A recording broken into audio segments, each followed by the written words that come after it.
Okay. The message for today is entitled Christ, the Son of the Living God. Ya, judul pekabaran pada hari Sabat ini adalah Kristus, Putra atau Anak dari Allah yang hidup. And today I want to look at some of the titles used in the Bible to refer to Christ. Dan saat hari ini kita akan lihat beberapa judul yang berkaitan dengan Yesus Kristus. And then we're going to see that only one being could be our Lord and Savior. Dan kita akan lihat lebih lanjut, hanya ada satu oknum yang akan menjadi juru selamat kita. And then after the study into God's Word, then I'm going to share my testimony of some of the studies that we had in Brazil. Dan setelah akhir dari khotbah ini, saya akan kasih kesaksian bagaimana kesaksian saya di Brazil. Before we go any further, let us bow our heads for prayer. Sebelum kita lanjut, mari kita tunduk kepala dan berdoa. Our loving and gracious Father, Bapa kami yang bertata di dalam kerajaan surga, we thank you for giving us this privilege to be able to study your word once again. kami sangat bersukacita karena memiliki waktu yang indah untuk belajar dari firman Tuhan. Lord, may this Sabbath be a blessed one, and may your Spirit abide in our hearts. Ya Tuhan, biarlah hari Sabat ini boleh menjadi hari Sabat yang terberkati dan Roh-Mu boleh menguasai hidup kami. Speak to us through your word today. Berbicaralah kepada kami melalui firman-Mu ya Tuhan. This is our prayer in Jesus' name. Inilah doa kami, di dalam nama Yesus kami berdoa. Amen. Amin. The first title I would like to look at today is The Lamb of God. Ya, judul pertama yang kita akan lihat pada saat ini adalah Anak Domba Allah. In Revelations 13 and verse 8, it says, "And all that dwell upon the earth shall worship him, whose names are not written in the book of life of the Lamb slain from the foundation of the world." Ya, di dalam Wahyu 13 ayat 8 disebutkan, dan semua orang yang diam di atas bumi akan menyembahnya, yaitu setiap orang yang namanya tidak tertulis sejak dunia dijadikan di dalam kitab kehidupan dari Anak Domba yang telah disembelih. Now, who is this lamb slain before the foundation or from the foundation of the world? Nah, siapa ini anak domba itu yang disebut yang telah disembelih? We know that from the fall of mankind, the patriarchs were to offer a lamb as an offering to the Lord. Ya, kita tahu setelah manusia jatuh dalam dosa, maka nabi atau imam akan menyembelih seekor anak domba untuk penebusan, untuk dosa kita.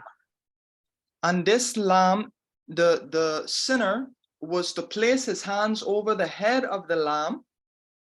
Dan domba ini akan disembahkan atas dosa orang yang mempersembahkan. He was to confess his sins. Dia harus mengaku dosanya. And then kill the lamb. Dan membunuh anak domba itu. This represented that the sins of the sinner was passed to this innocent creature who would die for those sins. Ini merujukkan kepada bahwa dosa-dosa kita akan ditumpahkan kepada seorang yang tidak berdosa untuk menebus kita.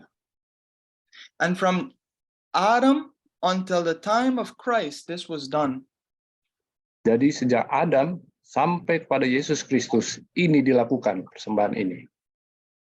But this lamb simply represented Jesus Christ. Anak domba ini secara sederhana merefleksikan atau merujukkan kepada Yesus Kristus. The sinner, as he killed that lamb, realized that God was to send a lamb or someone to save us from our sins.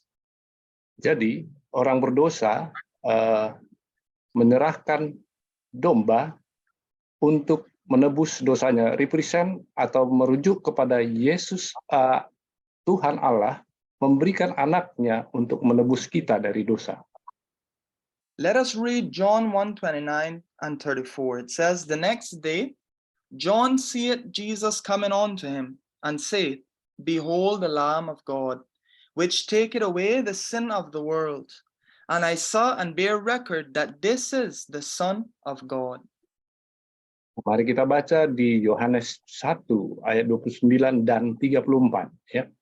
Pada keesokan harinya Yohanes melihat Yesus datang kepadanya dan ia berkata, Lihatlah anak domba Allah yang menghapus dosa dunia, dan aku telah melihatnya dan memberi kesaksian. Ia inilah anak Allah. You see, Jesus was the Lamb of God.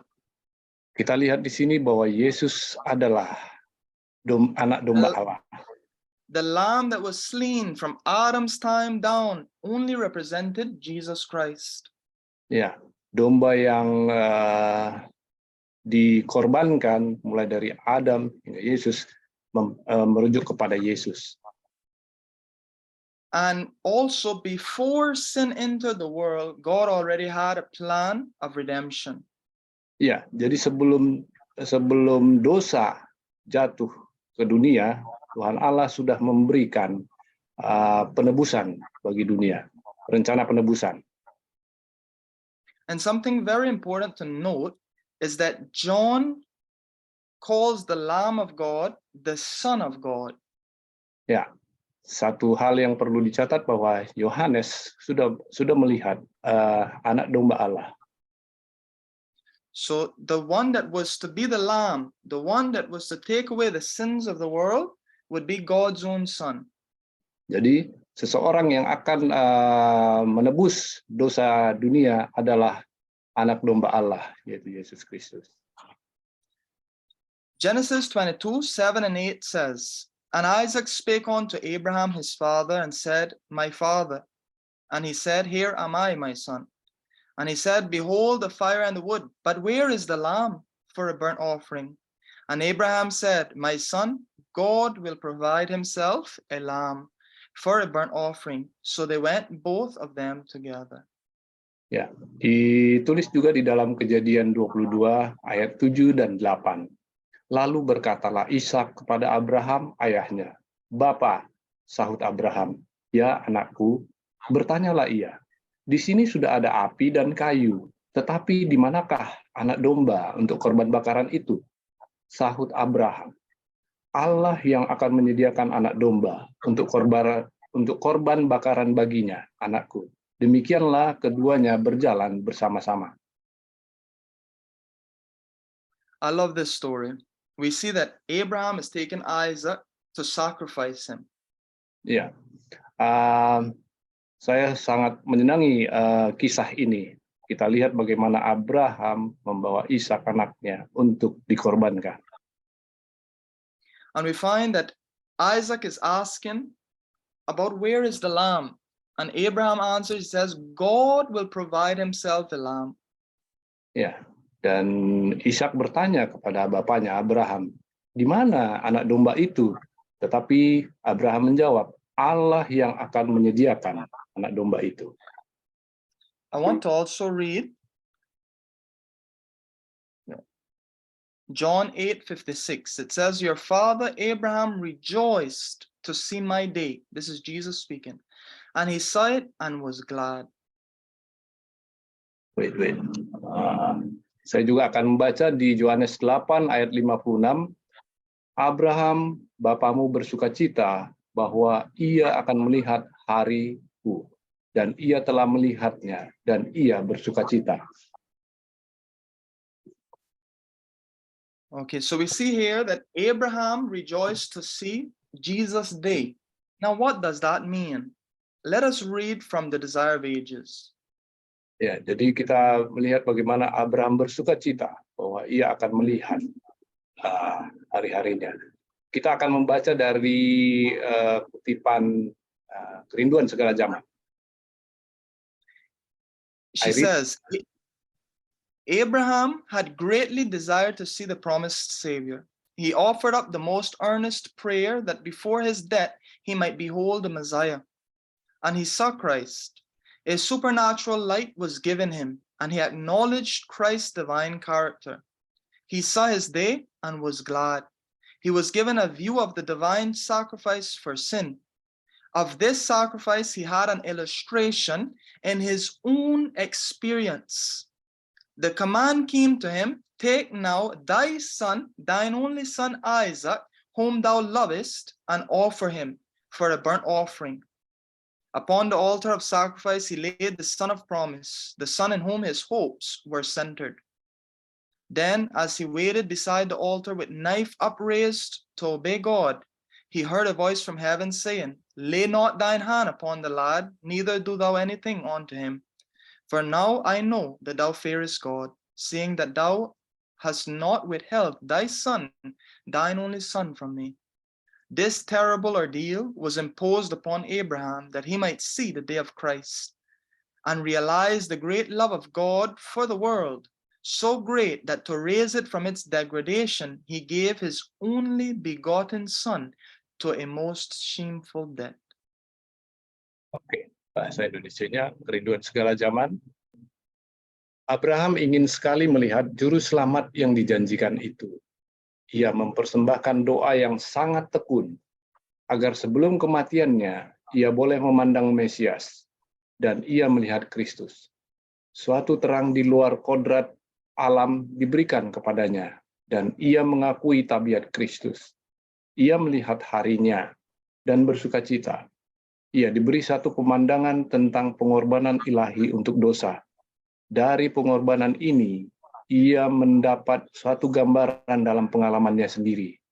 Perintah datang kepadanya, ambillah anakmu yang tunggal itu, yang engkau kasihi, yakni Ishak, dan persembahkanlah dia sebagai korban bakaran. Kejadian 22 ayat 2. Di atas mezbah korban, ia meletakkan anak perjanjian, anak yang dalamnya harapannya dipusatkan.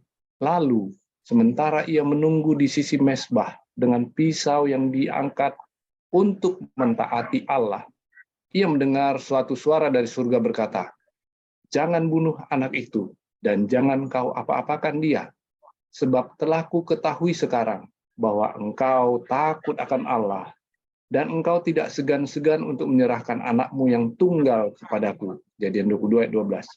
Ujian yang hebat ini diberikan kepada Abraham, agar ia melihat hari Kristus, dan menyadari kasih Allah yang besar bagi dunia. Begitu besar, sehingga untuk mengangkat dari kehinaannya, ia mengaruniakan anaknya yang tunggal kepada kematian yang paling hina. Dikutip dari Kerinduan Segala Zaman, jilid 2, halaman 83.2.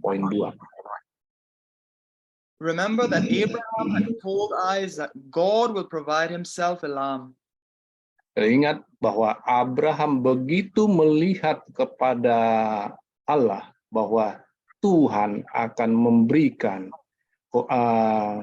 korban itu atau anak domba korban itu. And now he realizes that the same sacrifice God had asked of him, God was to make for mankind. Ya, jadi dia melihat bagaimana Allah telah akan menyediakan seorang anak manusia untuk menjadi korban penebus dosa. God was to give his only son to save man from his fallen state. Ya, bagaimana Tuhan Allah memberikan anaknya yang tunggal untuk menebus dosa-dosa umat manusia. Another title that is used for Christ is the firstborn. Ya, judul berikutnya yang related, yang berhubungan dengan Kristus adalah anak sulung. Exodus 13:2 tells us, sanctify unto me all the firstborn, Whatsoever openeth the womb among the children of Israel, both of man and of beast, it is mine. Ya, Keluaran 13 ayat 2 berbunyi, kuduskanlah bagiku semua anak sulung, semua yang lahir terdahulu dari kandungan pada orang Israel, baik pada manusia maupun pada hewan. Akulah yang empunya mereka. So we see that God asked of Israel to give him the firstborn, both of man and of beast. Ya, jadi bagaimana Tuhan Allah kita lihat di Israel meminta anak sulung.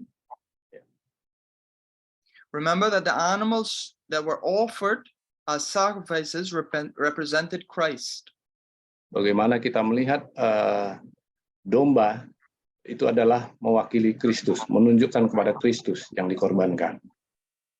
And also, we find that the firstborn son in olden times was the priest of the home. Dan kita melihat bagaimana anak sulung adalah juga menjadi seorang anak tunggal atau jadi anak imam, jadi imam. He was the one to receive the birthright. Oke, dia yang pertama yang menikmati hak anak sulung itu. And also he was the one to inherit, if not all, most of what the father had. Yang juga akan menjadi ahli waris dari semua harta bapaknya. Kalau tidak semua, tapi paling banyak. And that firstborn son was a representative of Christ. Dan anak sulung itu adalah merefer kepada Kristus juga.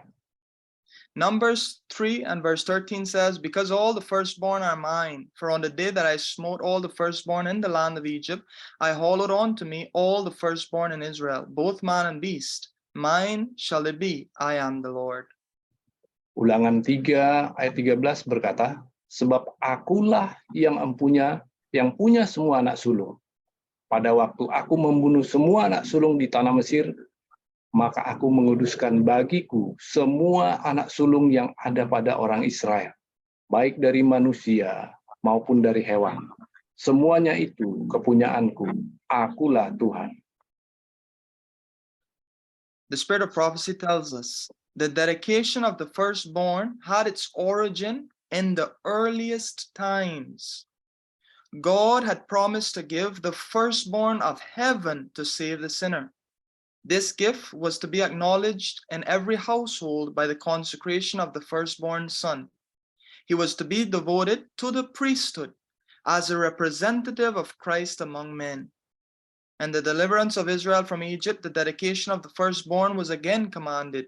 While the children of Israel were in bondage to the Egyptians, the Lord directed Moses to go to Pharaoh, king of Egypt, and say, thus saith the Lord, Israel is my son, even my firstborn.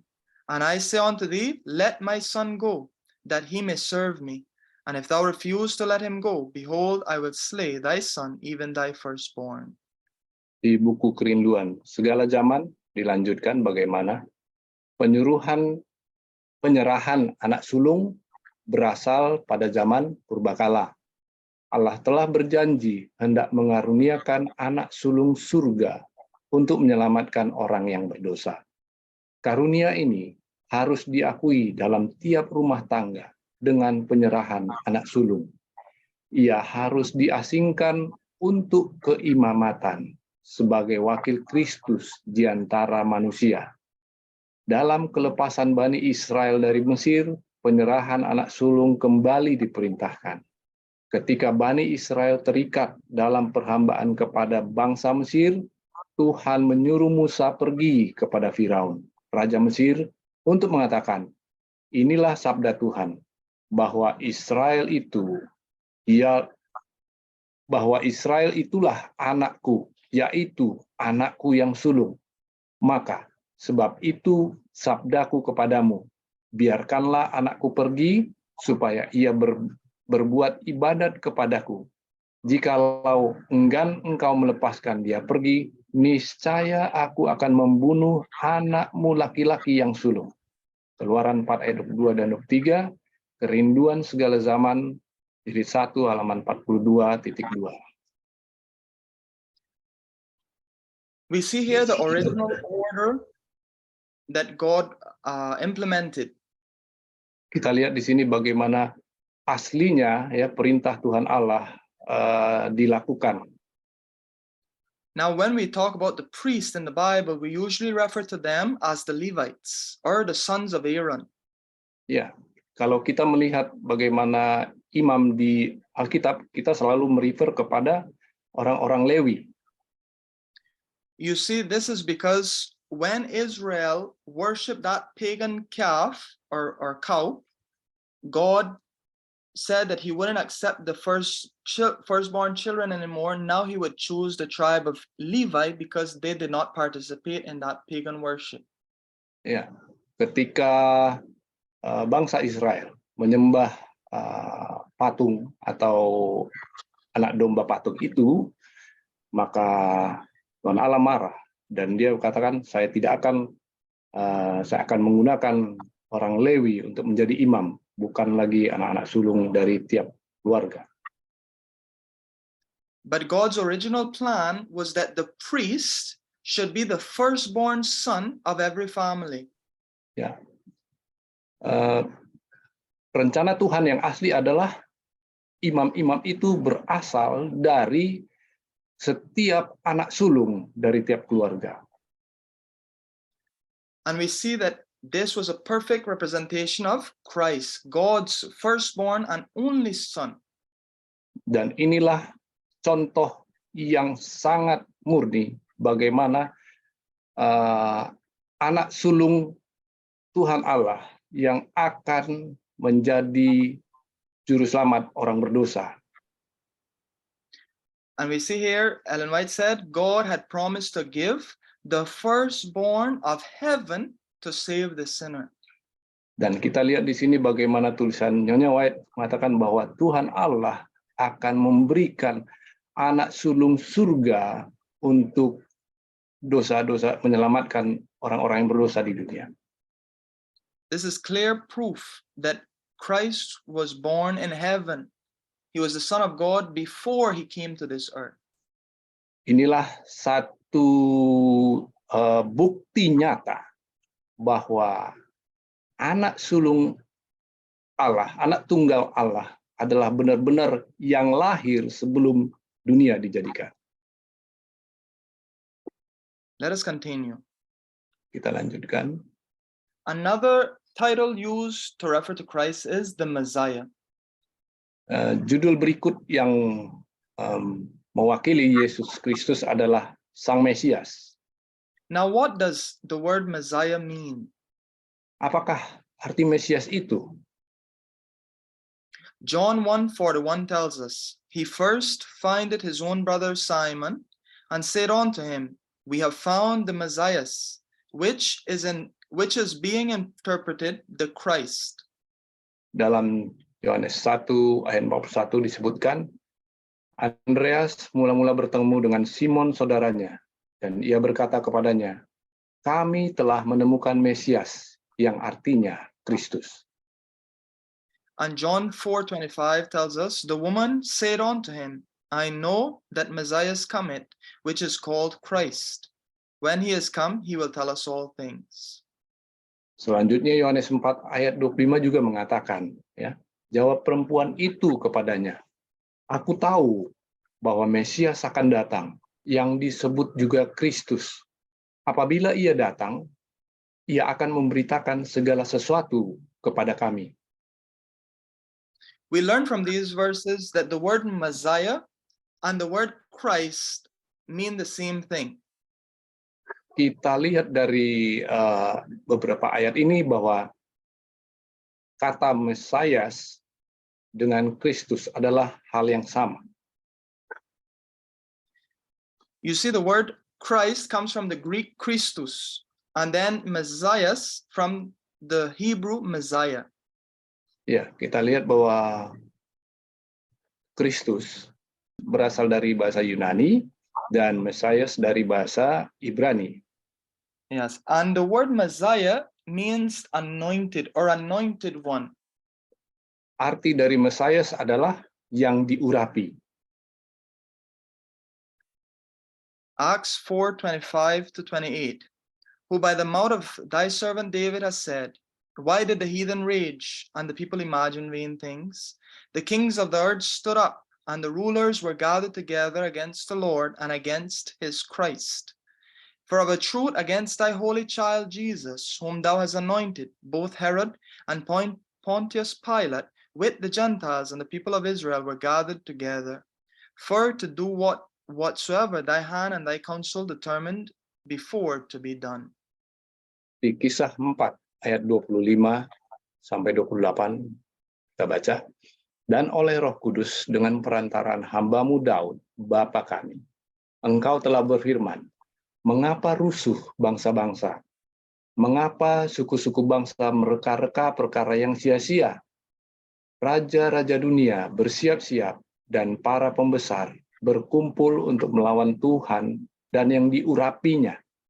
Sebab sesungguhnya telah berkumpul di dalam kota ini Herodes dan Pontius Pilatus beserta bangsa-bangsa dan suku-suku bangsa Israel melawan Yesus, hamba-Mu yang kudus yang Engkau urapi, untuk melaksanakan segala sesuatu yang telah Engkau tentukan dari semula oleh kuasa dan kehendak-Mu. Here we find that Christ is God's holy child Jesus. Di sini kita lihat bahwa And it Kristus says, adalah anak yang kudus. and then it says here, whom thou hast anointed. Yang disebutkan juga di situ yang diurapinya. Now I want you to notice that verse 26 is a quotation of Psalms 22. Kita lihat bahwa Kisah 4 ayat 26 adalah selaras dengan Mazmur 2 ayat 2. Let us look at how Psalms chapter 2 and verse 2 renders it. It says, the kings of the earth set themselves, and the rulers take counsel together against the Lord and against his anointed, saying. Kita lihat persamaannya di Mazmur 2 ayat 2. Raja-raja dunia bersiap-siap dan para pembesar bermufakat bersama-sama melawan Tuhan dan yang diurapinya. I noticed that in the Bahasa, in both verses, the word is the same. Ya, Right. Saya lihat di dalam versi bahasa, artinya sama, tulisannya sama, yang diurapi. However, in English, we see it's Christ and anointed, right? But we Yeah. see it means the same thing. Ya, tapi dalam bahasa Inggris, Kristus dan yang diurapi. Let us read now Hebrews 1, 8 and 9. It says, but unto the Son he said, thy throne, O God, is forever and ever. A scepter of righteousness is the scepter of thy kingdom. Thou hast loved righteousness and hated iniquity. Therefore, God, even thy God, had anointed thee with the oil of gladness above thy fellows. Kita lanjut baca di Ibrani 1 ayat 8 dan 9. Tetapi tentang anak, ia berkata, tahtamu ya Allah, tetap untuk seterusnya dan selamanya. Dan tongkat kerajaanmu adalah tongkat kebenaran. Engkau mencintai keadilan dan membenci kefasikan. Sebab itu Allahmu telah mengurapi engkau dengan minyak sebagai tanda kesukaan dan melebihi teman-teman sekutumu. Here we find that the Father is speaking to his Son, and he calls him by the great name God. Ya, kita lihat di sini bagaimana Tuhan Allah, Bapanya berkata kepadanya, anaknya, bahwa tahtamu ya Allah untuk seterusnya dan selamanya. And he goes on to say that God, even his God, has anointed him. Dan dia katakan bahwa Allah, bahkan Allahnya telah mengurapi dia. Now, let us continue and see what Jesus was anointed for. Mari kita lanjut bagaimana, untuk apa Yesus diurapi.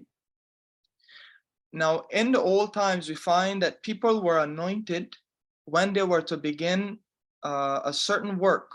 For instance, kings were anointed to be kings, right? The priests were anointed.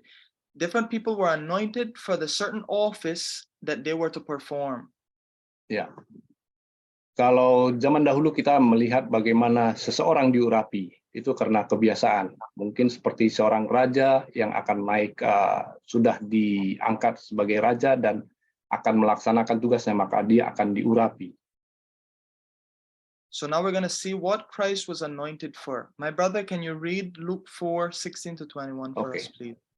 Baik, sekarang kita akan melihat bagaimana Yesus, untuk apa Yesus diurapi. Dalam Lukas 4 ayat 16-21, saya akan baca. Ia datang ke Nazaret tempat ia dibesarkan, dan menurut kebiasaannya, pada hari Sabat ia masuk ke rumah ibadat, lalu berdiri hendak membaca dari Alkitab.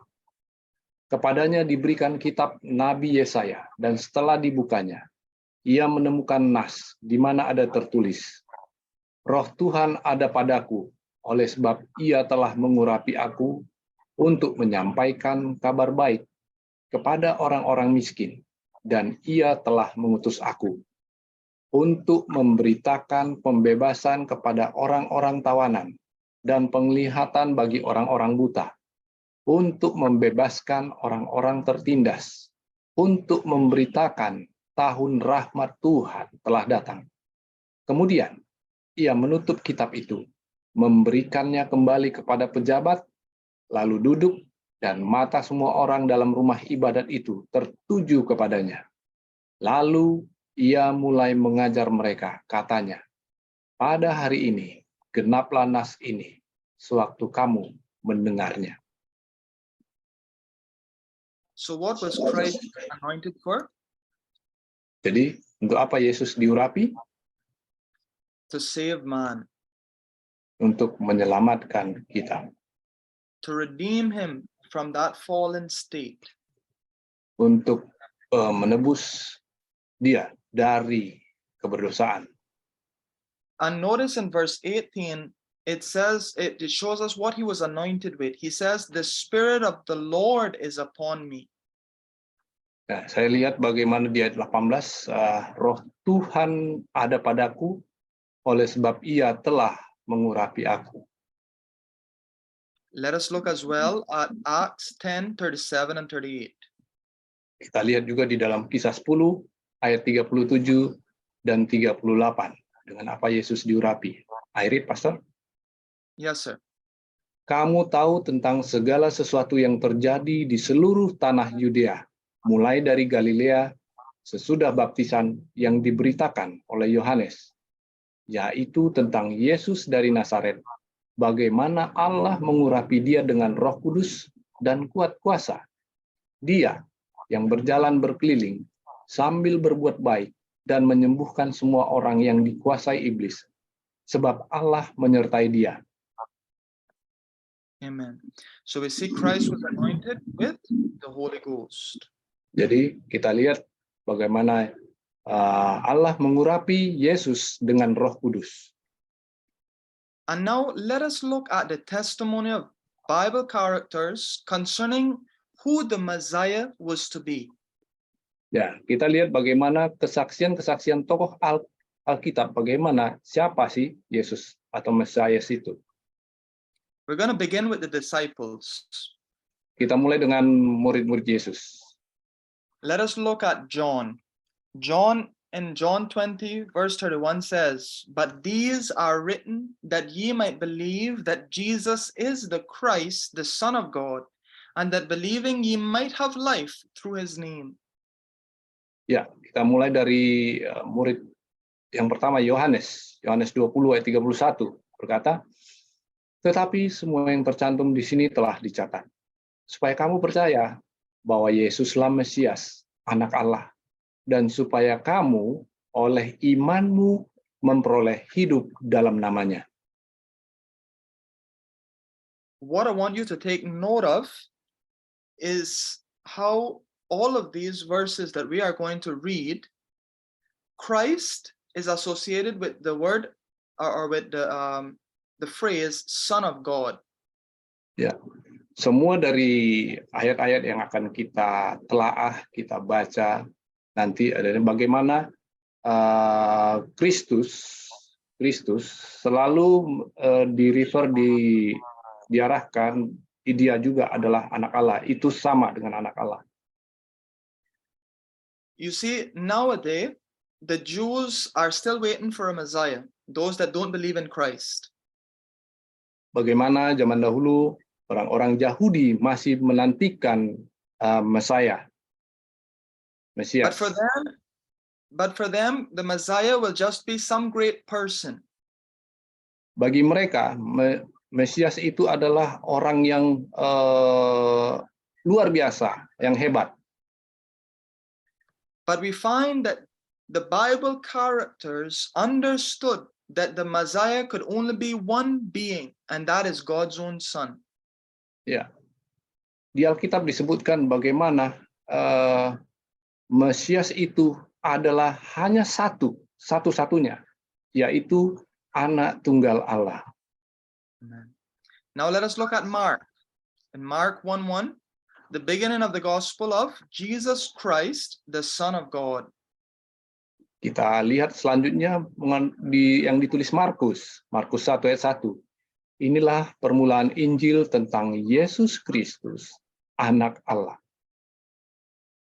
Let us look at Peter and the other disciples. Kita akan lihat lagi bagaimana Petrus dan para murid lainnya. Matthew 16:15 and 16 says, He said unto them, But whom say ye that I am? And Simon Peter answered and said, Thou art the Christ, the Son of the living God. Ya, Matius 16 ayat 15 dan 16 berkata, lalu Yesus bertanya kepada mereka, tetapi apa katamu? Siapakah aku ini? Maka jawab Simon Petrus, engkau adalah Mesias, anak Allah yang hidup. John 6:68 to 69. Then Simon Peter answered him, Lord, to whom shall we go? Thou hast the words of eternal life, and we believe and are sure that thou art that Christ, the Son of the living God.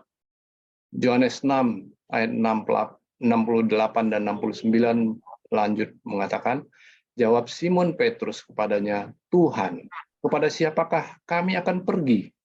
Perkataanmu adalah perkataan hidup yang kekal. Dan kami telah percaya dan tahu bahwa engkau adalah yang kudus dari Allah. This verse tells us that the disciples were waiting for a Messiah who would be God's own Son. Ayat-ayat ini menjelaskan bagaimana murid-murid sedang menantikan Mesias, anak tunggal Allah yang hidup. Let us read Matthew 14:33. It says, Then they that were in the ship came and worshipped him, saying, Of a truth, thou art the Son of God. Selanjutnya di Matius 14 ayat 33 mengatakan, dan orang-orang yang ada di perahu menyembah dia, katanya, sesungguhnya engkau anak Allah. So we find that the disciples acknowledged Jesus as being the Christ whom they had waited for, who was God's own Son. Ya, jadi murid-murid Yesus sudah mengetahui bahwa Yesus adalah anak tunggal Allah. Let us look at what Martha has to say. Kita akan melihat bagaimana pendapat Marta. Now, I believe that Martha was a friend of Christ even before he had his disciples. Ya, Marta adalah sahabat Yesus sebelumnya. In John 11:27, we read, Yohanes 11 ayat 27. I read. She said unto him, Yea, Lord, I believe that thou art the Christ, the Son of God, which should come into the world. Ya. Jawab Marta dalam Yohanes 11 ayat 27, ya Tuhan, aku percaya bahwa engkaulah Mesias, anak Allah, dia yang akan datang ke dalam dunia. So according to Martha, Jesus was God's son that was to come into the world. Jadi menurut Marta bahwa Yesus adalah anak Allah yang akan datang dunia. Let us see what Paul has to say. Bagaimana Paulus katakan? Acts 9:19-20 it says, and when he had received meat, he was strengthened. Then was Saul certain days with the disciples which were at Damascus. And straightway he preached Christ in the synagogues, that he is the Son of God. Kisah 9 ayat 19 dan 20. Dan setelah ia makan, pulihlah kekuatannya. Saulus tinggal beberapa hari bersama-sama dengan murid-murid di Damsyik. Ketika itu juga ia memberitakan Yesus di rumah-rumah ibadat dan mengatakan bahwa Yesus adalah anak Allah.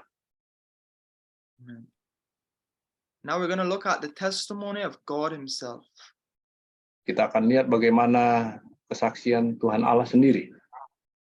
At the baptism, we read in Matthew 3:17, it says, and lo, a voice from heaven saying, this is my beloved Son, in whom I am well pleased. Nah, pada baptisan kita lihat bagaimana pada baptisan Yesus ya, bagaimana Allah berkata dalam Matius 3 ayat 17. Lalu terdengarlah suara dari surga mengatakan, inilah anakku yang kukasihi, kepadanya lah aku berkenan. So God himself acknowledges Christ as being his own son. Tuhan Allah sendiri mengakui bahwa Yesus Kristus adalah anak tunggalnya. Let us read from the Spirit of Prophecy. It says, never before had the angels listened to such a prayer as Christ offered at his baptism, and they were solicitous to be the bearers of the message from the Father to his Son. But no, direct from the Father issues the light of his glory. The heavens were opened. The beams of glory rested upon the Son of God, and assumed the form of a dove, in appearance like burnished gold. The dove-like form was emblematical of the meekness and gentleness of Christ. While the people stood spellbound with amazement, their eyes fastened upon Christ, from the opening heavens came these words, this is my beloved Son, in whom I am well pleased.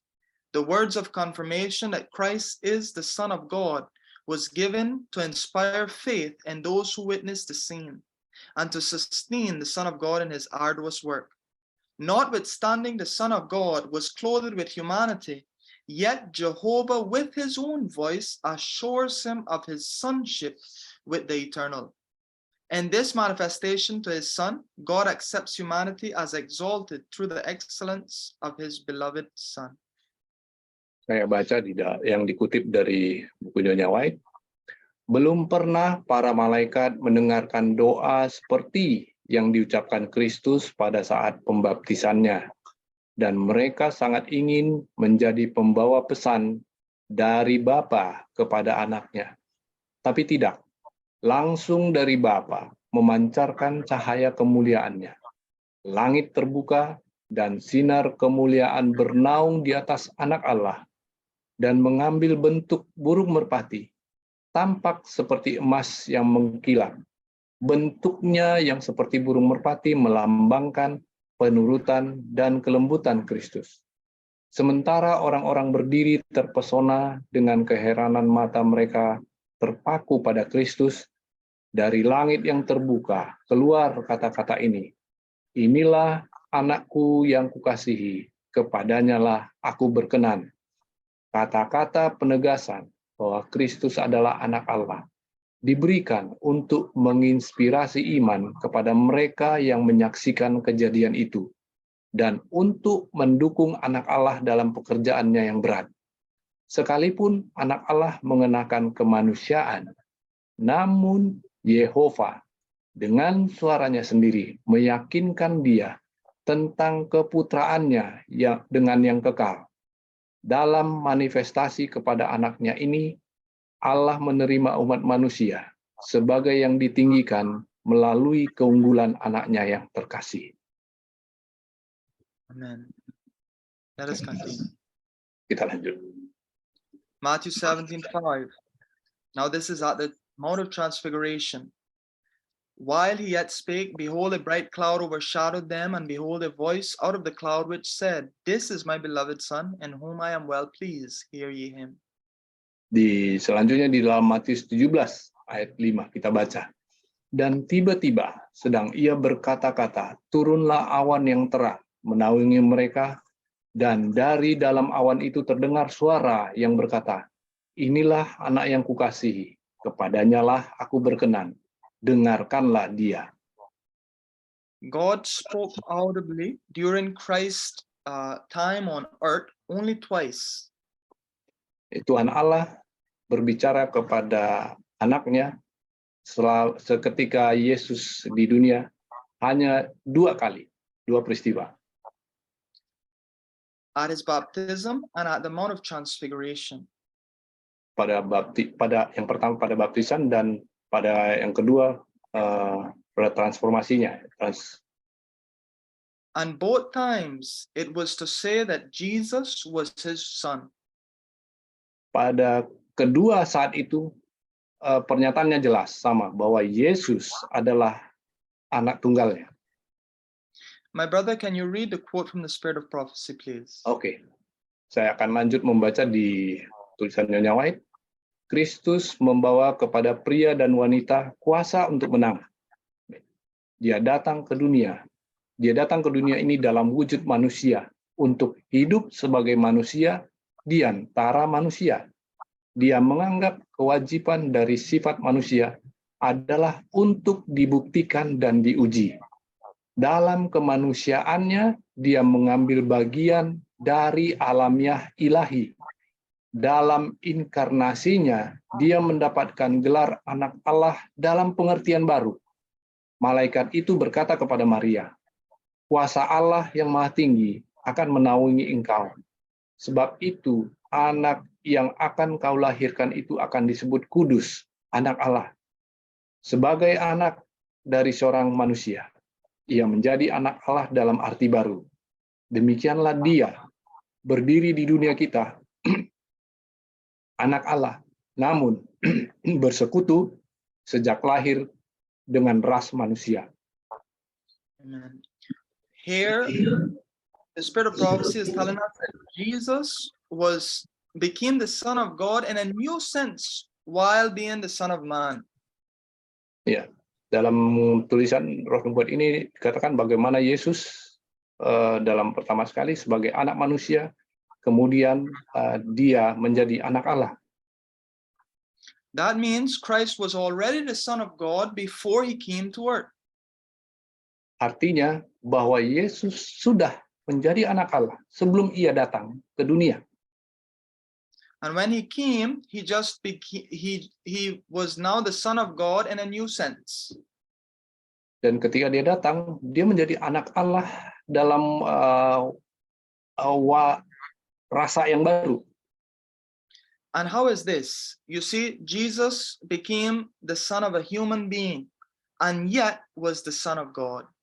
Nah, bagaimana kita melihat ini? Bahwa Yesus adalah anak Allah, tetapi dalam hal yang baru, ketika dia menjadi anak manusia, dia juga anak Allah. Ketika dia jadi manusia, dia juga disebut anak Allah. My brother, can you read this one as well? Oke. Kita lanjut dalam tulisan Kerinduan Segala Zaman. Orang Farisi telah berkumpul mengelilingi Yesus ketika ia menjawab pertanyaan ahli Taurat. Sekarang sambil berbalik ia menanyakan kepada mereka, apakah pendapatmu tentang Mesias? Anak siapakah dia?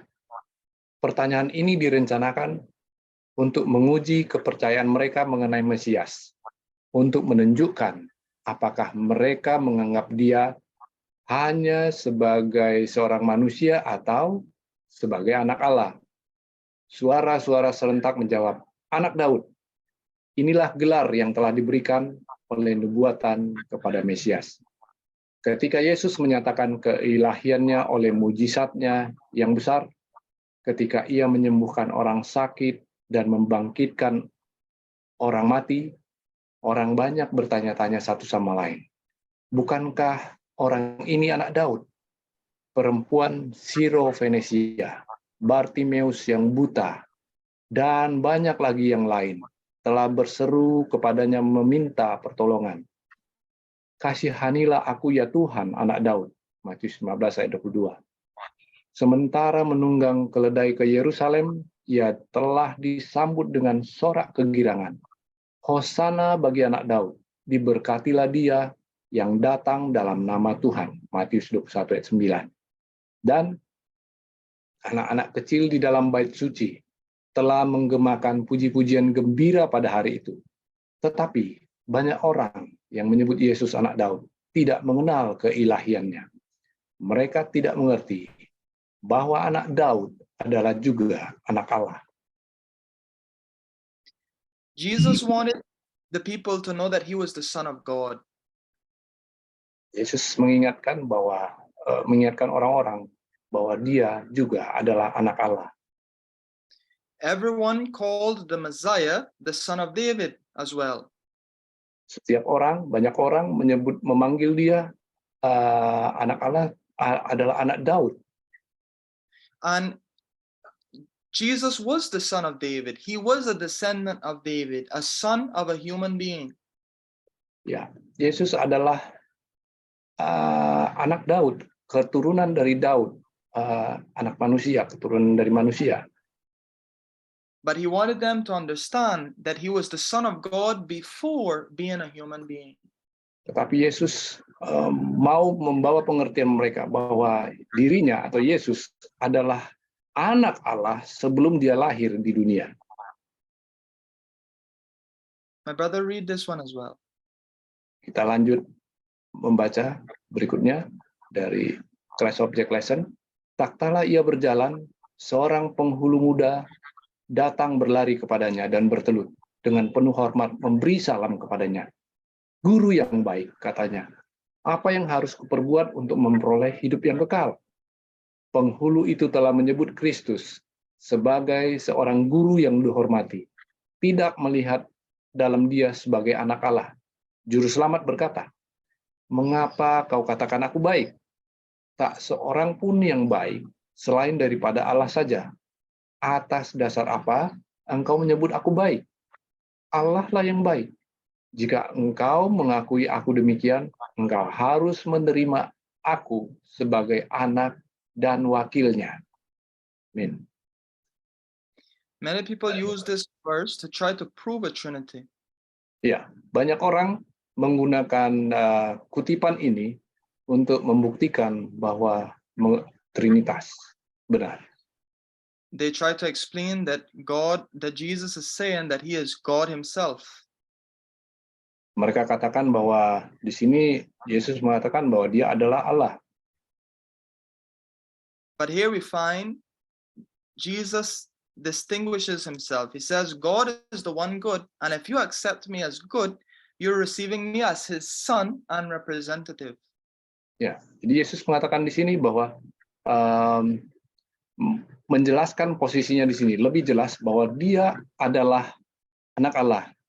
Jika engkau mengakui aku demikian, engkau harus menerima aku sebagai anak dan wakilnya. Now let us see what Jesus' testimony about himself was.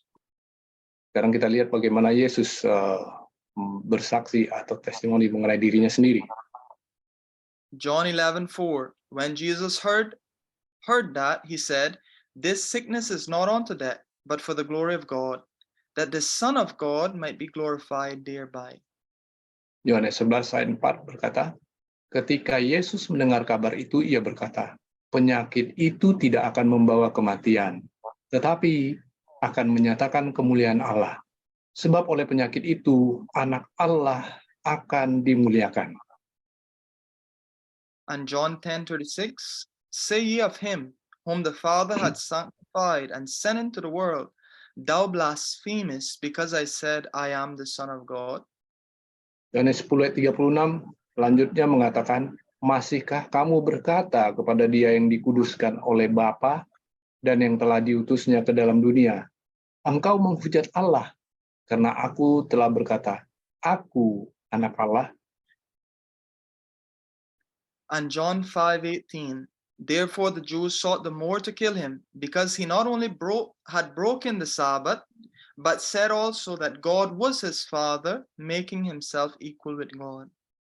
Dan Yohanes 5 ayat 18 berkata, sebab itu orang-orang Yahudi lebih berusaha lagi untuk membunuhnya, bukan saja karena ia menyediakan hari Sabat, tetapi juga karena ia mengatakan bahwa Allah adalah Bapanya sendiri, dan dengan demikian menyamakan dirinya dengan Allah. Jesus made it clear that he was the Son of God. Yesus dengan sangat terang benderang, sangat jelas mengatakan bahwa dia adalah anak Allah. And we learn a very important lesson from John 5:18. Dan kita mendapat pelajaran yang sangat berharga di dalam Yohanes 5 ayat 18. Because Jesus said that God was his father, that made him equal with God. Karena Yesus katakan Allah adalah Bapanya sendiri. Dan dengan demikian dia tidak sama dengan Allah. Those who adhere to the Trinity will tell you that if Jesus is equal with God, he cannot be the Son of God. Orang-orang yang percaya Trinitas, kalau Yesus adalah Allah, dia sama dengan Allah, tidak mungkin Yesus adalah, tidak bisa jadi Yesus adalah anak Allah. But this verse tells us that Christ's sonship is what makes him equal to God. Tapi ayat ini mengatakan bahwa keputraannya adalah menunjukkan bahwa dia sama dengan Allah. Amen. Now let us read Matthew 26, 63 to 65. My brother, can you read it? Oke, di dalam Matius 26 ayat 63 dan sampai 65 berkata, tetapi Yesus tetap diam. Lalu kata imam besar itu kepadanya, demi Allah yang hidup, katakanlah kepada kami, apakah engkau Mesias, anak Allah, atau tidak? Jawab Yesus, engkau telah mengatakannya, akan tetapi aku berkata kepadamu, mulai sekarang kamu akan melihat Anak Manusia duduk di sebelah kanan yang Maha Kuasa dan datang di atas awan-awan di langit. Maka imam besar itu mengoyakkan pakaiannya dan berkata, ia menghujat Allah. Untuk apa kita perlu saksi lagi? Sekarang telah kamu dengar hujatnya. Very interesting. Even the high priest understood that the Messiah or the Christ was the Son of God. Sangat menarik ya, bagaimana imam besar pun memahami bahwa Yesus Kristus adalah anak Allah. But they wouldn't accept Jesus as being God's son. Tetapi mereka tidak menerima bahwa Yesus adalah anak Allah. They wanted someone who would listen to them, who would be trained by them, but they couldn't accept Jesus because he was different. And so they rejected him as being God's son. Mereka sangat berharapkan bahwa Mesias itu adalah seseorang yang lain yang mereka akan latih, mereka akan bimbing dan arahkan. Let us read from the Spirit of Prophecy again. My brother, can you read it for us? Oke, kita lanjut di dalam Kerinduan Segala Zaman, jilid 2, 347.1. Akhirnya Kayafas sambil mengangkat tangannya arah ke langit, menyapa Yesus dalam bentuk suatu sumpah yang sungguh-sungguh. Demi Allah yang hidup, katakanlah kepada kami, apakah engkau Mesias anak Allah atau tidak? Terhadap seruan ini, Kristus tidak dapat tinggal diam. Ada waktunya tinggal diam, dan ada waktunya berbicara. Ia tidak berbicara sampai ditanyai secara langsung. Ia mengetahui bahwa menjawab sekarang akan memastikan kematiannya. Tetapi Seruan itu diadakan oleh penguasa bangsa yang tertinggi dan dalam nama yang maha tinggi. Kristus tidak akan gagal untuk menunjukkan penghormatan yang sepatutnya terhadap hukum. Lebih dari ini, hubungannya sendiri kepada Bapa dipertanyakan. Ia harus menyatakan tabiat dan tugasnya dengan terus terang. Yesus telah mengatakan kepada murid-muridnya, "Setiap orang yang mengakui aku di depan manusia, aku juga akan mengakuinya di depan Bapakku yang di surga." Matius 10:32. Sekarang, dengan teladannya sendiri, ia mengulangi pelajaran itu. Here as well. Setiap telinga dicenderungkan hendak mendengar. Setiap mata menatap wajahnya ketika ia menjawab, "Engkau telah mengatakannya." Suatu terang surga tampaknya menerangi wajahnya yang pucat ketika ia menambahkan, Tetapi aku berkata kepadamu, mulai sekarang, kamu akan melihat Anak Manusia duduk di sebelah kanan yang Maha Kuasa dan datang di atas awan-awan di langit." Sesaat lamanya keilahian Kristus memancar melalui samaran kemanusiaannya. Imam besar hilang semangatnya di hadapan mata juru selamat yang dapat menebus itu. Pandangan itu tampaknya membaca pikirannya yang tersembunyi dan membakar ke dalam hatinya. Tidak pernah dalam hidupnya sesudah saat itu ia melupakan pandangan yang tajam dari Anak Allah yang dianiaya itu. We see that when Christ was questioned about his relationship to God, Christ could not keep silent. Jadi kita lihat di sini bagaimana ketika Yesus dipertanyakan mengenai keanak-Allahannya atau keputraannya, Kristus tidak bisa tinggal diam. The high priest asked him, "Are you the Christ, the Son of God?" And Jesus said, "Thou hast said." Imam besar itu bertanya kepada Yesus, "Apakah engkau anak Allah?" Yesus menjawab, "Kau sudah mengatakannya." And that was enough for them to crucify him. Dan hal itu udah sangat cukup sebagai bukti untuk menyalibkan Yesus. He was killed because he claimed he was the Son of God. Dia dibunuh karena dia menyatakan bahwa dia adalah anak Allah. Matthew 27:39-43. And they that passed by reviled him, wagging their heads and saying, "Thou that destroyest the temple and buildest it in 3 days, save thyself. If thou be the Son of God, come down from the cross." Likewise also the chief priests, mocking him with the scribes and elders, said, "He saved others, himself he cannot save. If he be the King of Israel, let him now come down from the cross, and we will believe him. He trusted in God, let him deliver him now, if he will have him. For he said, I am the Son of God." Selanjutnya di Matius 27 ayat 39 sampai 43 kita baca, orang-orang yang lewat di sana menghujat dia sambil menggelengkan kepala. Mereka berkata, "Hai engkau yang mau merubuhkan bait suci dan mau membangunnya kembali dalam 3 hari. Selamatkanlah dirimu jikalau engkau anak Allah. Turunlah dari salib itu." Demikian juga imam-imam kepala bersama-sama ahli Taurat dan tua-tua mengolok-olokkan dia dan mereka berkata, "Orang lain ia selamatkan, tetapi dirinya sendiri tidak dapat ia selamatkan. Ia Raja Israel. Baiklah ia turun dari salib itu dan kami akan percaya kepadanya. Ia menaruh harapannya pada Allah.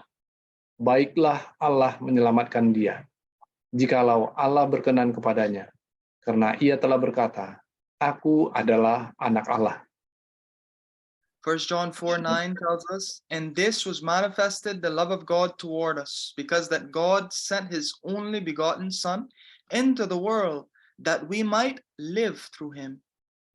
1 Yohanes 4 ayat 9 juga berkata, "Dalam hal inilah kasih Allah dinyatakan di tengah-tengah kita, yaitu bahwa Allah telah mengutus anaknya yang tunggal ke dalam dunia, supaya kita hidup olehnya." And John 3:16, "For God so loved the world, that he gave his only begotten Son, that whosoever believeth in him should not perish but have everlasting life. Yohanes 3 ayat 16 selanjutnya mengatakan, ayat yang sering kita dengar ya. Karena begitu besar kasih Allah akan dunia ini, sehingga ia telah mengaruniakan anaknya yang tunggal, supaya setiap orang yang percaya kepadanya tidak binasa, melainkan beroleh hidup yang kekal. Brothers and sisters, I believe the Bible has spoken for itself, that Jesus is the Son of God. Saudara-saudara sekalian, saya begitu yakin. Kita sudah melihat bagaimana Alkitab pun mengatakan dengan jelas, terang benderang, bahwa Yesus adalah anak Allah yang tunggal. And we see that the Bible persons or characters understood that the Messiah was to be God's own son. Dan juga Alkitab sangat jelas mengatakan bahwa Mesias itu adalah anak tunggal Allah. And I forgot to put the quotation from Ellen White, but she says many times that only one being in the universe could save us, God's own son. Ya, saya juga lupa menuliskan tulisan dari Roh Nubuat bahwa Allah mengatakan hanya Yesus adalah anak tunggal Allah yang akan menyelamatkan manusia, satu-satunya yang akan ada di sebelah Allah. Let us read, my brother, can you read here from the Spirit of Prophecy? Kita baca di tulisan Roh Nubuat berikut. Persembahan sempurna telah dibuat, karena Allah begitu mengasihi dunia ini, sehingga ia mengaruniakan anaknya yang tunggal, bukan anak oleh penciptaan, seperti para malaikat, atau anak oleh adopsi, seperti orang berdosa yang diampuni, tetapi anak yang diperanakkan dalam gambar wujud pribadi Bapa, dan dalam segala keagungan serta kemuliaannya, setara dengan Allah dalam otoritas, martabat, dan kesempurnaan ilahi. Di dalam Dia berdiam seluruh kepenuhan kealahan secara jasmania. Amen. And we see here that Christ is not a son by creation, nor by adoption, but begotten of God.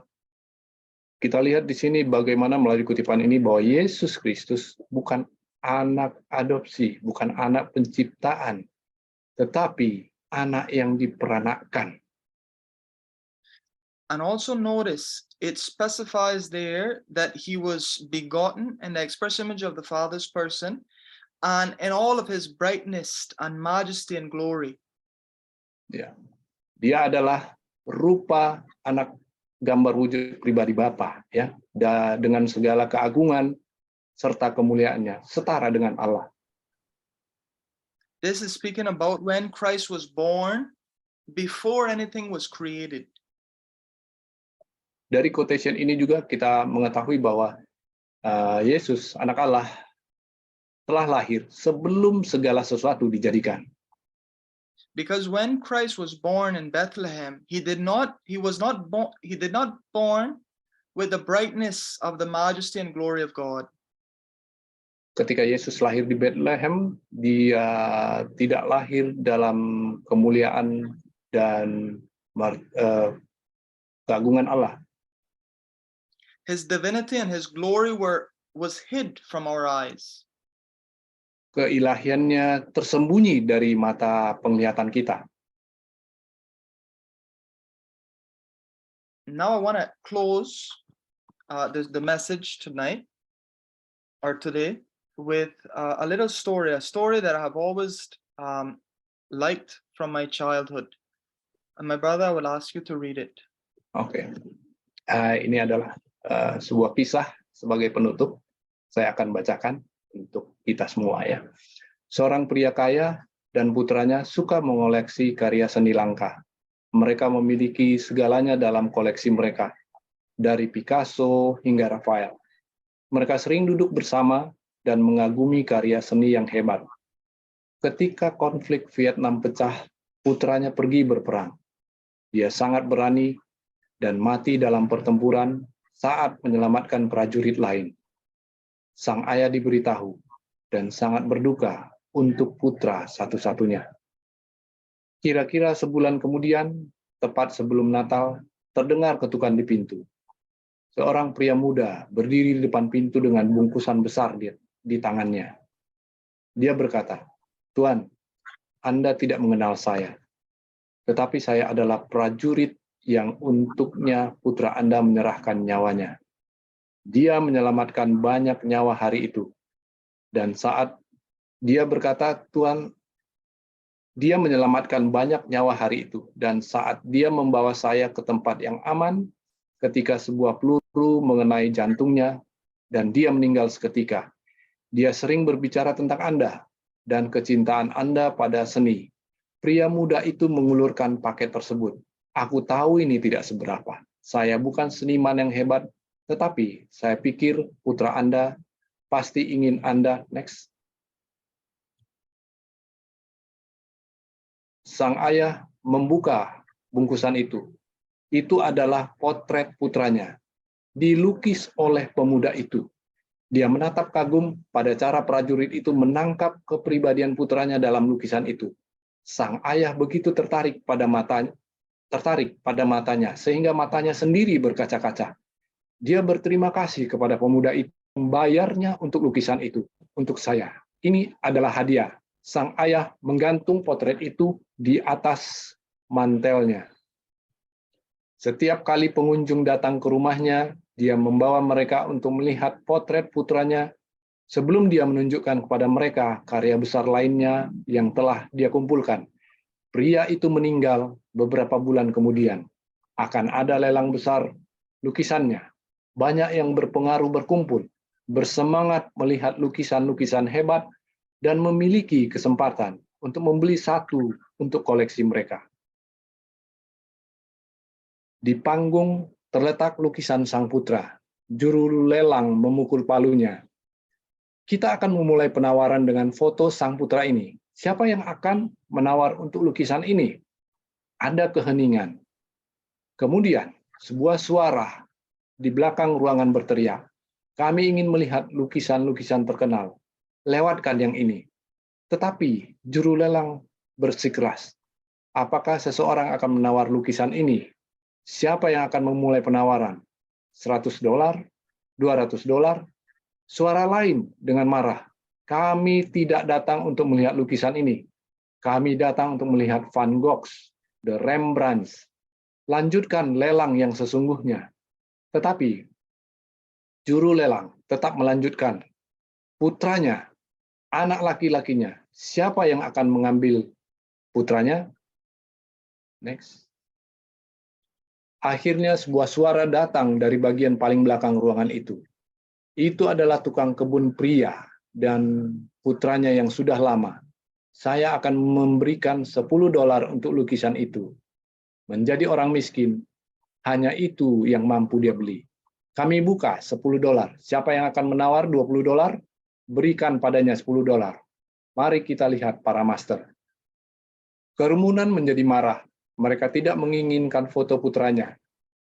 Mereka menginginkan investasi yang lebih layak untuk koleksi mereka. Juru lelang memukul palu. Sekali, dua kali, terjual seharga $10. Seorang laki-laki yang duduk di baris kedua berteriak, "Sekarang mari lanjutkan dengan koleksinya." Juru lelang meletakkan palunya. "Maaf, pelelangan sudah berakhir. Bagaimana dengan lukisannya?" "Saya minta maaf. Ketika saya dipanggil untuk melakukan pelelangan ini, saya diberitahu tentang ketentuan rahasia dalam surat wasiat.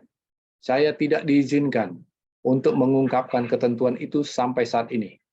Hanya lukisan putranya yang akan dilelang. Siapapun yang membeli lukisan itu akan mewarisi seluruh harta warisan, termasuk lukisannya. Pria yang mengambil lukisan putranya mendapatkan segalanya." Brothers and sisters, 2,000 years ago, God gave his son to save us. Saudara-saudaraku sekalian, 2000 tahun yang lalu, Tuhan Allah telah memberikan anaknya yang tunggal. And God's message to us is the same as the auctioneer. Dan pesan Tuhan Allah kepada kita saat ini adalah sama seperti kisah pelelangan lukisan ini. The son, who will take the son?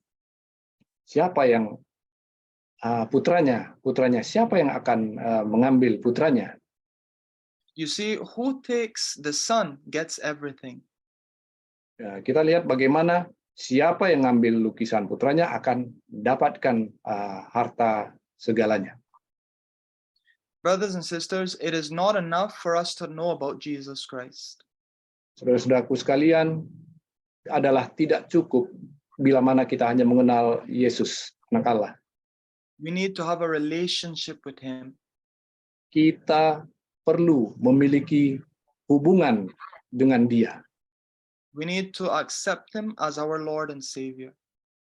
Kita perlu menerima Dia sebagai Yesus dan Juru Selamat kita. And when we accept Jesus, all of the treasury of heaven is open to us. Dan ketika kita menerima Yesus, maka semua harta surgawi akan menjadi bagian kita. And so I advise you to accept Jesus Christ, to make him your first and all and everything. Jadi saya menganjurkan kita untuk menerima Dia sebagai yang terutama di dalam hidup kita. And remember that God loves you so much that he gave his own son to save you. Dan mengingat bahwa Tuhan Allah begitu mengasihi kita sehingga Dia mengaruniakan anaknya yang tunggal untuk menyelamatkan kita. Let us bow our heads for prayer. Mari kita berdoa. Our Father, we thank you for your great sacrifice in giving Jesus, your only son. Bapa kami di surga, kami bersukacita bersyukur karena pengorbananmu yang besar memberikan anakmu yang tunggal untuk menyelamatkan kami dari dosa dunia. You do not see us as we are, but as what we can be in Christ. Engkau melihat kami bukan sebagaimana kami ada, tapi bagaimana kami boleh menerima Yesus dalam kehidupan kami. Selamat. Lord, forgive us for our many sins. Ampunilah kami ya Tuhan atas segala dosa yang kami perlakukan. And help us through faith to believe in Jesus Christ, the Son of God, our Lord and Savior. Dan tolonglah kami melalui iman kami untuk percaya bahwa Yesus adalah anak tunggal Allah sebagai Tuhan dan Juru Selamat kami. We give you our lives, Kami berikan hidup kami ke dalam tangan-Mu ya Tuhan. and we pray that you will impart to us your Holy Spirit Dan kami percaya Engkau akan memberikan bagian Roh Kristus dalam kehidupan kami. to lead us in your ways and to keep us from sinning. Dan pimpinlah kami, jauhkan kami daripada perbuatan dosa. Lord, I pray that you will be with the Indonesian brethren, that you will keep them strong and faithful. Bapa, kami berdoa supaya saudara-saudara kami yang hadir saat ini di Indonesia, Engkau pimpin mereka tetap selamat di dalam iman. And Lord, be with the brethren here and in every place of the world. Dan pimpinlah mereka di mana saja pun mereka berada. And Lord, may we all be in heaven one day soon. Dan Tuhan, semoga kami berdoa supaya kami semua boleh berada di surga segera. This is our prayer and our hope in Jesus' name. Inilah doa kami dan harapan kami di dalam nama Yesus kami berdoa. Amen. Amin. You see, I went to Brazil Ya, saya pergi ke Brasil because my wife is from there. karena istri saya berasal dari Brasil.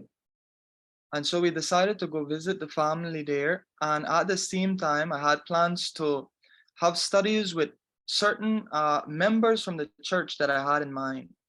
Oke, jadi kami pergi ke Brasil dan punya kesempatan untuk sharing atau berbagi pelajaran mengenai kebenaran dengan saudara-saudara di sana. You see, the last time I went to Brazil was when I went to marry my wife. Pertama kali waktu dulu saya ke Brasil ketika saya menikah dengan istri saya. and that was 3 years ago. Itu 3 tahun yang lalu. And I had plans to share the truth with the members there at that time. Sebenarnya saat itu saya sudah punya rencana untuk berbagi kebenaran ini pada saat itu. And I had in mind two families in particular, two families that are very active in ministry. Ada 2 keluarga yang sangat suka pelayanan. But the last trip, I was busy with paperwork and with getting married, and so I couldn't find the time to have studies with these members. Tetapi oleh karena kesibukan pada waktu yang lalu untuk mengurus surat-surat untuk pernikahan, dokumentasi dan sebagainya, sehingga 2 keluarga yang saya rencanakan untuk yang sangat aktif di ministry ini untuk saya berbagi kebenaran, saya tidak punya waktu saat itu. And so my goal this trip was to make sure that I had studies, because I wanted these members to understand the truth. Dan perjalanan yang terakhir kemarin, saya sudah punya tekad bahwa saya akan memberikan pelajaran ini bagi beberapa orang. And one of the problems as well last time is that I couldn't speak Portuguese so well. Dan persoalan saya pada saat terakhir itu adalah saya tidak bisa memahami bahasa Portugis dengan baik. But now I'm speaking better, and so I could express myself more. Ya, tapi ketika ini saya sudah lebih memahami bahasa Portugis dengan baik. So my wife and I, we went to Brazil, and we talked with these members from the church, particularly 2 families. Ya, jadi ketika saya dan istri ke Brasil, kami berbicara dengan anggota gereja di sana, khususnya dua keluarga ini. And so one of the families asked us to begin the studies with them. We explained what we were going to study, and so we began. Jadi satu keluarga meminta untuk ayo kita mulai belajar, dan kita mulai melakukan belajar Alkitab dengan mereka. But this family or the parents were very against the truth. Tetapi keluarga ini adalah orang tua yang sangat berseberangan dengan kebenaran. Because both of these families believe in the Trinity. Karena 2 keluarga ini begitu percaya dengan Trinitas.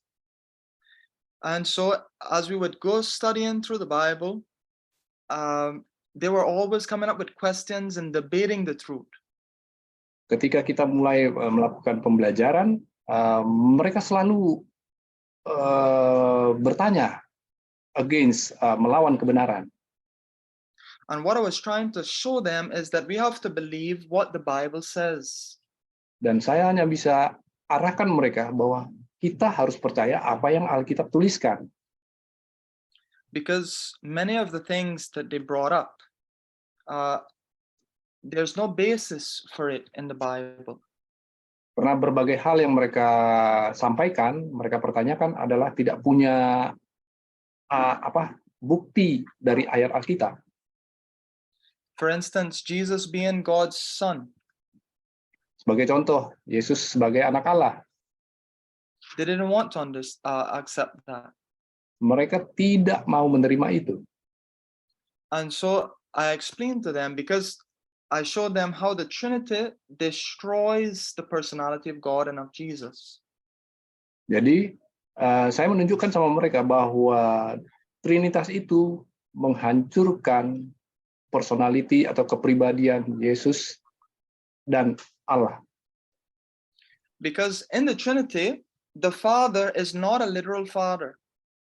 Karena di Trinitas, Bapa itu bukanlah Bapa yang sesungguhnya. The Son is not a real son, and the Spirit is not a real spirit. Anak bukanlah sebagai anak yang nyata, dan roh bukanlah roh yang nyata. But we believe, as the Bible says, the Father is a literal father. Tetapi kita percaya kita percaya bahwa Bapa adalah Bapa yang sesungguhnya The Son is a literal son, dan anak adalah anak yang sesungguhnya. and the Spirit is literally the Spirit of God and of Christ. Dan roh adalah benar-benar roh dari Bapa. And so as we were going through the studies, we were going slowly because they kept debating. Ya, kita tetap belajar mulai pelan-pelan, tetapi karena mereka selalu berdebat, ajak berdebat, And I was almost discouraged. dan saya hampir kecewa, putus asa. But one thing that encouraged me is that they kept inviting me to study. Satu hal yang membuat saya tetap semangat adalah mereka tetap mengundang saya untuk belajar bersama. And they were the ones inviting. Every night that there was a free time, we got together and we studied. Jadi mereka yang undang, setiap mereka punya waktu luang, maka kita akan datang dan belajar bersama. We were studying 2-3 times a week. Kami lakukan pembelajaran itu 2-3 kali tiap minggu. And then I went and I explained to the other family that I wanted to have studies with them as well. Dan saya juga pergi kepada satu keluarga yang lain untuk mengatakan kita akan bikin pelajaran Alkitab. And when I went to their house the first time, I didn't begin studies. I simply explained what our plans were, what we wanted to study and why. Dan ketika saya berkunjung ke rumah mereka, saya katakan kepada mereka, saya bukan langsung membawa topik, tetapi saya mengatakan kepada mereka apa yang kita akan pelajari dan mengapa. And before we went to this family's house, I was kind of discouraged as well. Sebelum saya mengunjungi rumah keluarga ini, saya merasa agak sedikit kecewa. Because the first family seemed like they were closed, you know. Karena satu keluarga ini sangat tertutup, tidak terbuka.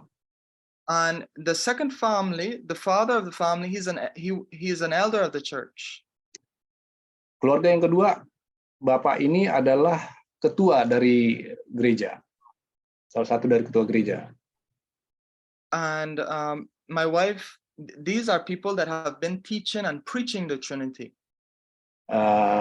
Ini adalah orang-orang yang selalu mengajarkan mengenai Trinitas. And so my wife was telling me, she said she was really doubting whether they would let us have studies with them. Istri saya sempat meragukan, mau nggak sih mereka ini belajar mengenai kebenaran dengan mereka? Nevertheless, we went and we explained our plans.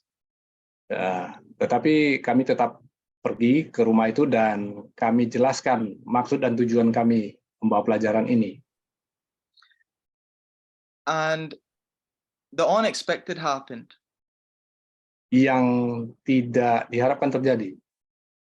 The wife of the family, she said, she believed that God had sent us there because she was having questions concerning the Trinity. Ya, tetapi istrinya mengatakan, saya sudah lama bertanya mengenai keraguan-raguan mengenai Trinitas. Because we didn't know it, but the pastor every Sunday night was having seminars on the Trinity. Kami tidak mengetahui bahwa pendeta tiap minggu malam selalu mengadakan pelajaran mengenai Trinitas. And she was attending these seminars. Dan istri dari bapak ini selalu menghadiri seminar ini. And certain things that the pastor said brought questions to her mind.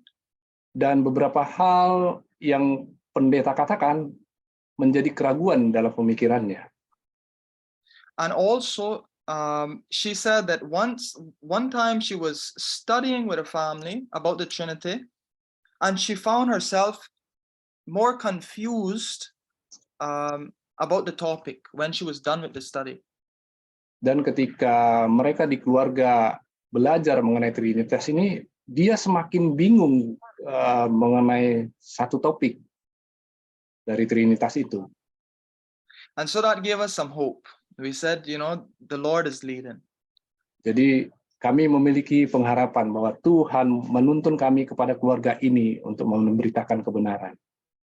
And what we started doing, because the first family we were having studies with, they decided to have a joint study. Jadi pada akhirnya ini keluarga kedua. Jadi akhirnya keluarga pertama dan kedua bersama-sama mau belajar bareng. And so we started studying together, both families, and we started over the studies. Jadi dua keluarga ini sepakat untuk belajar bersama-sama dan kita mulai pembelajarannya. And as we were going through the studies, we could see that the Lord was leading. Jadi selagi kita memimpin pelajaran ini, kami merasakan bahwa Tuhan memimpin kami dalam pembelajaran ini. All of their questions were being answered. Semua pertanyaan-pertanyaan mereka terjawab, boleh dijawab. One time when we were studying, the first family would not accept that Jesus was the Son of God. Suatu ketika kami sedang belajar, keluarga yang pertama tidak menerima fakta bahwa Yesus adalah benar anak Allah. And they kept arguing and wouldn't let the study continue. Dan mereka selalu berargumentasi, argue, dan seperti tidak mau melanjut ke pelajaran berikutnya. Now this was before we had the joint study. This was when we were studying only with the first family. Ya, ini terjadi ketika sebelum dua keluarga ini bersama-sama belajar, masih terpisah, keluarga satu, keluarga dua. And so I had to tell them, I said, if I can show you, just give me the time and let me show you from the Bible that Jesus is the Son of God, that he is begotten, and that he was born before anything was created. And I said, if I show you this from the Bible, will you accept it? Jadi saya menyatakan kepada mereka, kalau saya nanti bisa buktikan bahwa Yesus adalah benar-benar anak Allah, bahwa sebelum dia benar-benar anak Allah, saya akan buktikan dari Alkitab bahwa dia adalah anak Allah sebelum dunia dijadikan, sebelum semua ciptaan. Apakah kamu akan menerima itu? It's interesting, but sometimes we choose to be blind. Sangat menarik, tetapi terkadang banyak orang memilih untuk jadi seorang yang buta, jadi buta. And so that's why I gave them that question. I said, if I prove it from the Bible, will you even accept it? Jadi saya tantang mereka untuk membuktikan, kalau saya bisa membuktikan dari Alkitab bahwa Yesus adalah benar anak Allah, apakah engkau akan menerimanya? And so they started to listen. We had the study and we answered everything, showed how Jesus is the Son of God, and they were just silent about it. Ya, jadi kami mulailah pembelajaran itu. Saya buktikan, mereka membaca ayatnya dan mereka akhirnya terdiam. Now jumping forward, when we were having the joint study, we continued studying very important topics. Selanjutnya kami belajar mengenai topik yang sangat penting. We began showing the importance of knowing what is truth. Kami menunjukkan bagaimana pentingnya memahami kebenaran. We went on to see how to interpret scripture. Kami menunjukkan bagaimana memahami ayat-ayat Alkitab. And then from there, we started studying the personality of God. Dari sana kami lanjut mempelajari mengenai kepribadian Allah. That is showing that the Father is a being with a body and form. Yaitu bahwa Allah adalah seorang oknum yang memiliki tubuh dan bentuk. And Jesus as well has a body and a form. Dan Yesus juga memiliki tubuh dan bentuk rupa. And the way they are present in every place is through the Holy Spirit. Dan mereka ada melalui di mana-mana saja, mereka ada di mana-mana saja melalui Roh Kudus. And I showed them how this is what our pioneers believed. This is what the Adventists originally believed.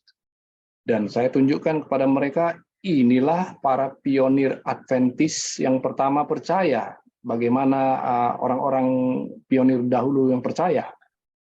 And we Kepercayaan know mereka. that Ellen White believed the same. Dan kami katakan bahwa Ellen White juga mempercayai hal yang sama. Because she says that God's throne is in heaven. Karena Ellen White mengatakan bahwa kerajaan Allah atau ada di surga. Yet by his spirit he is everywhere present. Dan oleh rohnya dia ada di mana-mana. In other words, the way the Father is everywhere present is through his spirit. Jadi bagaimana roh Allah Bapa ada di mana-mana oleh rohnya. And if we make the spirit now a different being, Kalau all of a sudden the Father is no more omnipresent. Kalau kita berasumsi bahwa roh Allah adalah oknum lain, maka dipastikan Bapa tidak bisa di mana-mana. Then from there we went on to see who the Father is in the Bible, or who the one God is in the Bible. Jadi dari situ kita lanjut menunjukkan dari Alkitab siapa Bapa itu. And we saw clearly that it is the Father. Dan itu sangat jelas dikatakan Allah itu adalah Allah Bapa.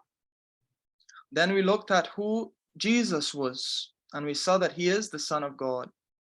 Dan selanjutnya kita bahas siapa itu Yesus, bahwa dia adalah anak Allah. And that he was born of God before anything was created. Dan dia lahir sebagai anak sebelum segala sesuatu dijadikan.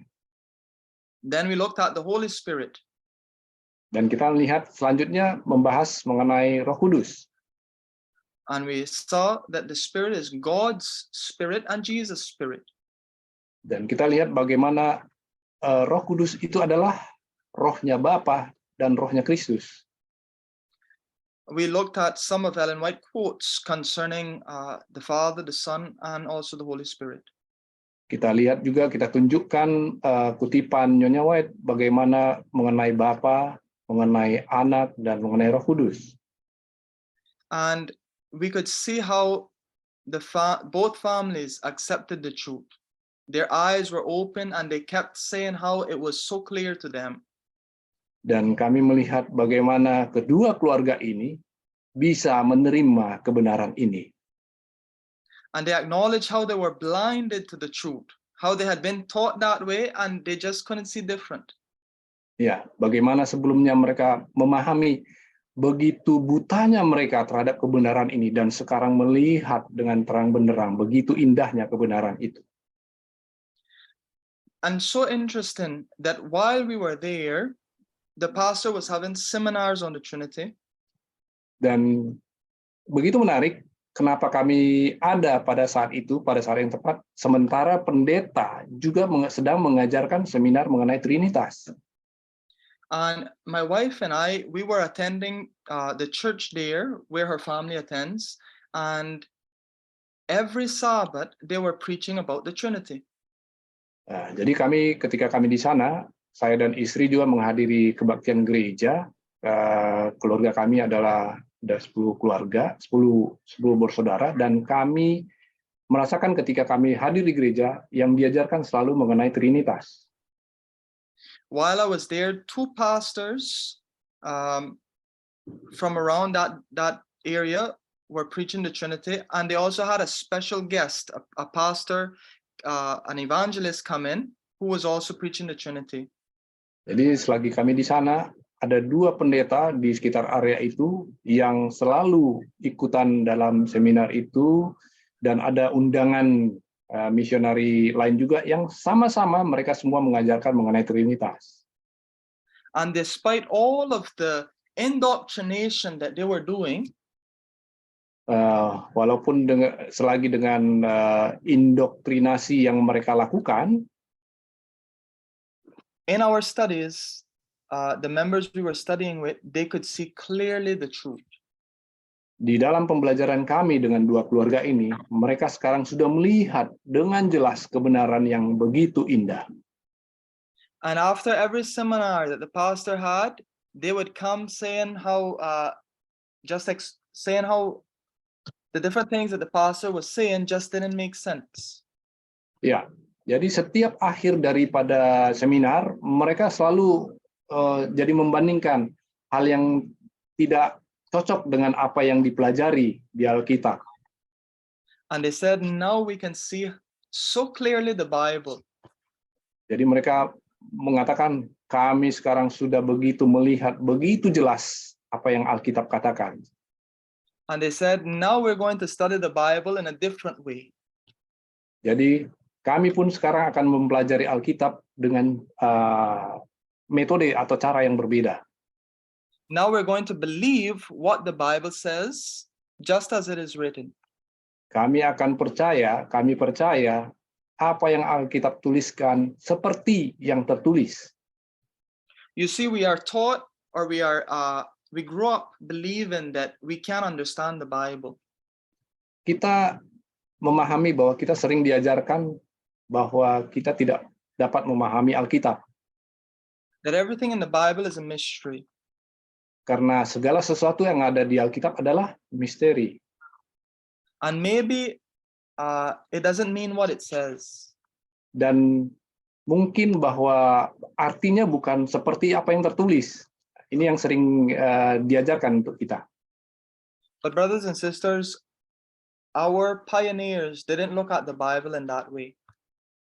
Saudara-saudara sekalian, para pionir kita zaman dahulu bukan melihat Alkitab, bukan membaca Alkitab seperti itu. They believed everything that the Bible said as it was written. Mereka percaya apa yang Alkitab tulis dan baca seperti yang tertulis. And before our studies were over, the brethren were telling us how they wanted to invite others. Sebelum pembelajaran kami selesai, keluarga ini bertanya kepada kami, bagaimana kalau kami berusaha mengundang keluarga lain untuk hadir dalam pembelajaran ini. And when we began the studies with them, I told them clearly, I said, this is not a secret study. We want everyone to know that they can invite anyone to the study. Jadi sebelumnya saya juga katakan sama mereka, pelajaran ini bukan pelajaran rahasia, tidak. Siapa saja perlu dengar mengenai kebenaran dan pelajaran ini. But they told me they understood that a lot of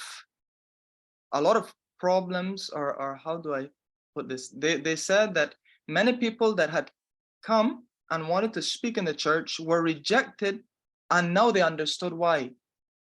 Jadi mereka katakan banyak orang yang mau datang ke gereja dan berbicara, mereka tolak gitu. Dan sekarang kami memahami kenapa itu terjadi.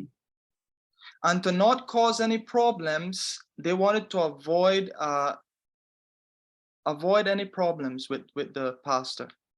Jadi untuk mereka tidak mau menciptakan masalah baru, jadi apalagi terhadap menciptakan masalah kepada pendeta. Because also I was invited to the same elder. He invited me to have the Holy Week, the Passion Week.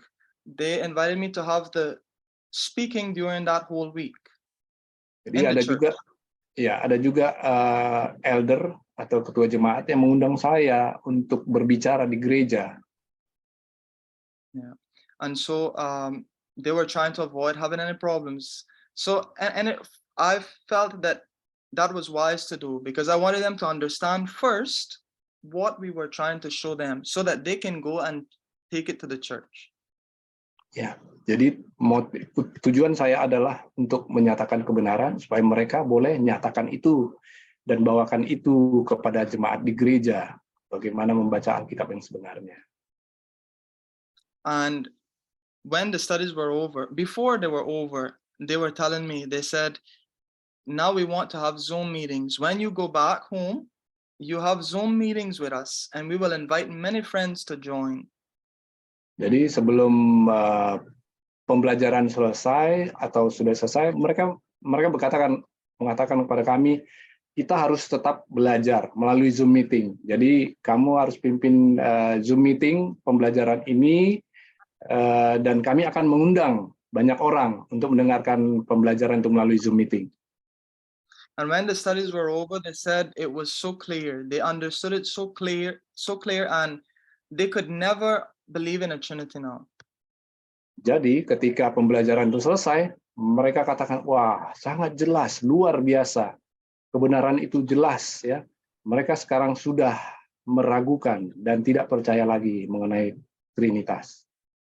And so, my brothers and sisters, I want you to pray for them. Pray that they will be able to be a light there in their church, and that the other brethren will open their hearts to the truth. Jadi saudara-saudara sekalian, mari kita berdoa untuk saudara-saudara kita di Brasil yang sedang begitu semangatnya belajar, dan mereka boleh mengundang beberapa orang lagi, banyak orang untuk mengenal kebenaran. When I spoke during the Holy Week or the Passion Week, I explained, I didn't go into the whole topic, but I made it clear. The same sermon that I preached today, I preached to them, that our Savior, our Messiah, could only be God's Son. Jadi ketika saya diundang berbicara di Minggu Suci, ada waktu Minggu Suci di Brasil periodenya, saya berbicara juga tidak bisa banyak, tetapi yang saya sampaikan kepada mereka adalah mengenai khotbah hari ini, bahwa Yesus adalah benar anak Allah sesungguhnya. And so the brethren understood very clearly that Jesus is the Son of God.